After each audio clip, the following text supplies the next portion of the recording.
for that, let's create a hidden file first. So you can like create a hidden file by clicking on the file or folder and clicking on properties. Then you can click on hidden here and click on apply and OK. Your file will be hidden. So for showing hidden file in your computer or hiding it, you have to go to your file explorer. In here you will find the 3-dot option, or you can access that option from view as well, I think. So in Windows 11 you can also access the settings from here in the view panel. You have to click on that and click on show and then click on hidden items.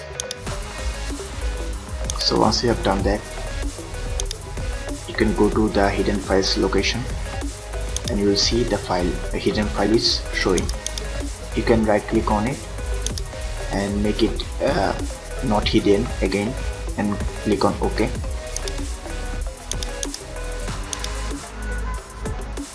Or you can re-hide it again by clicking on view and clicking on show and clicking on uncheck this hidden item option.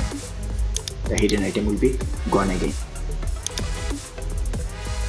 So that's all for today's video. If you want more videos like this, then like, comment and subscribe, and also thank you very much for watching this video.